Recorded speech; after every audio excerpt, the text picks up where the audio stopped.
Ladies and gentlemen, thank you for watching and welcome to the English news of Binh Phuoc Radio television station and newspaper.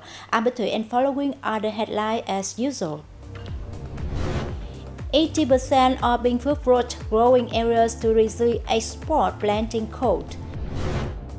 Many activities in the field of culture and art of Binh Phuoc make a deep impression.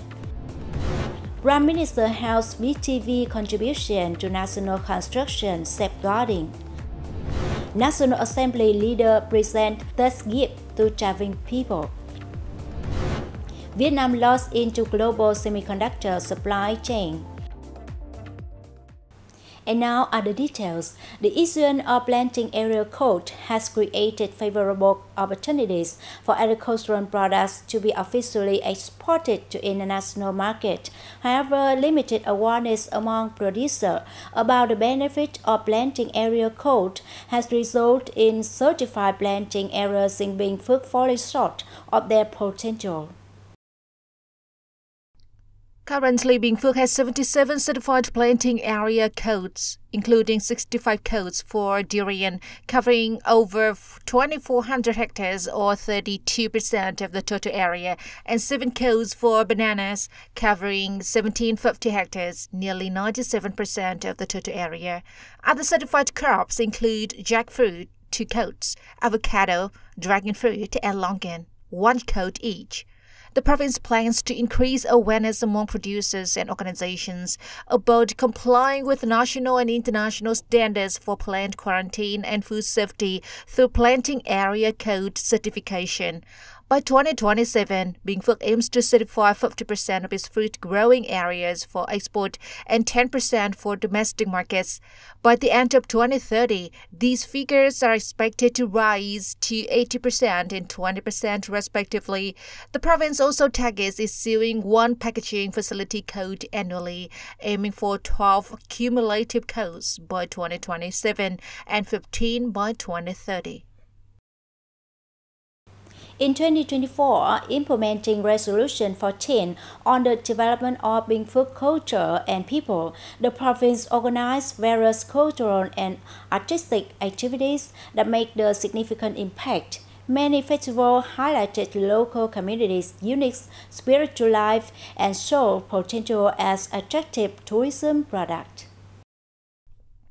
Among the highlights was the successful The Sound of Pastels resonates annually in Bombo village and the enactment of the traditional festival praying for peace of the Stiang people in Hun Quan district, which deeply reflected local traditions. The province also gained recognition for its traditional craft, with the brocade weaving of the Stiang people being added to the national list of intangible cultural heritage. This raised Binh Phuoc's total of nationally recognized cultural heritage elements to 7, including 2 from the King people and 5 from ethnic minorities. In addition to promoting its image through cultural heritage and traditional festivals, Binh Phuoc focused on marketing the province through performing arts. Over the past year, it collaborated with Military Zone 7 to organize the Warm Spring at the Border program and exchanged performances with Đắk Nông and Tây Ninh provinces. The provincial ethnic music and dance troupe staged 86 performances, serving both political missions and the public, attracting over 69,000 viewers. For years, administrative reform and e-government development have been central to Phú Riềng District effort to build a modern, transparent, and efficient administration that bring practical benefit to residents. The district has introduced specific plans and targets to perform administrative procedures, promote IT applications, drive digital transformation, and enhance the one-stop and interconnected administrative mechanisms. Regular monitoring and guidance for civil servants in processing administrative procedures through the district's e-government system have also reduced delays. In 2024, Phú Riềng ranked 4th among 11 districts, towns, and cities in digital transformation, up 2 places from 2023. regarding the District and Department Competitiveness Index, known as DDCI, which evaluates local competitiveness, the district rose 7 ranks to 4th place. With decisive leadership and a team of dedicated, responsible officials, Phú Riềng District has successfully built an open, transparent, and effective administrative system over the past year.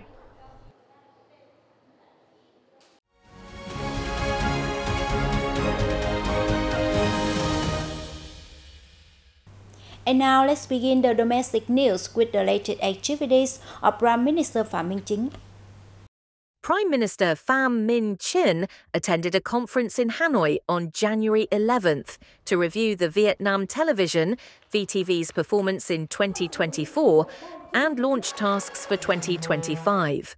The national television broadcaster has gained notable success in 2024, including management of 11 channels, delivery of 252 broadcasting hours per day, and growing digital presence. Notably, it has excelled in popularizing the party's guidelines and the state's policies, while elevating public education and enriching the spiritual life of the people, contributing to national construction and defense. Prime Minister Chin particularly commended VTV journalists for their courage, citing the reportage of Typhoon Yagi as an example of their dedication to the public service. Additionally, he hailed the broadcaster's contributions to the country's socio-economic development in the year. Looking ahead to 2025, Prime Minister Chin outlined several key directions for the VTV.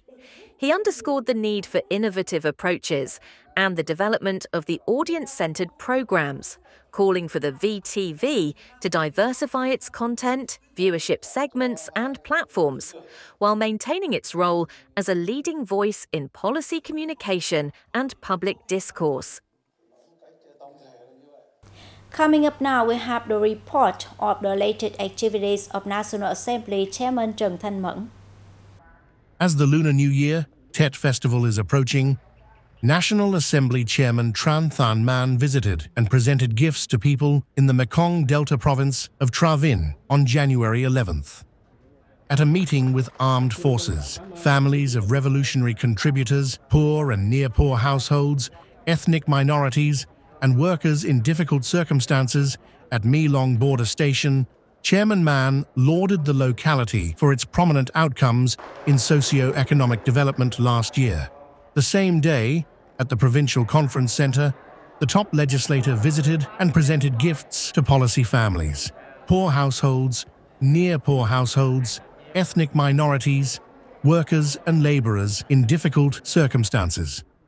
He also visited and presented gifts to the family of Mr. Cern Van Duot in Tra Vinh City, who is a prestigious person among ethnic minorities. Leading global technology corporations are making strategic moves to shape supply chain, establish research centers, and expand investment in Vietnam, presenting a tremendous opportunity for the country to strengthen its semiconductor industry by adopting the strategy of standing on the shoulders of giants. Vietnam is home to 174 foreign invested projects in the semiconductor sector, with a total registered capital of nearly $11.6 billion. The Ministry of Planning and Investment has actively engaged with tech giants such as Qualcomm, Google, Meta, with detailed plans underway to relocate supply chains to Vietnam, establish research and development centers, and expand manufacturing operations. A recent highlight is the landmark cooperation agreement between the Vietnamese government and U.S. tech giant NVIDIA, which has drawn significant global attention. Experts held that the semiconductor industry is dominated by a few companies controlling over 85% of the market. The U.S. and Europe lead in intellectual property and chip design, while the U.S. and Japan dominate the supply of essential chemicals and materials. Vietnam's burgeoning semiconductor sector benefits from favorable policies from global semiconductor leaders, particularly the U.S. This is a pivotal moment for Vietnam to seize the opportunity, they said. That's all for today on the news of Binh Phuoc Radio television station and newspaper. Once again, thanks for watching and goodbye for now.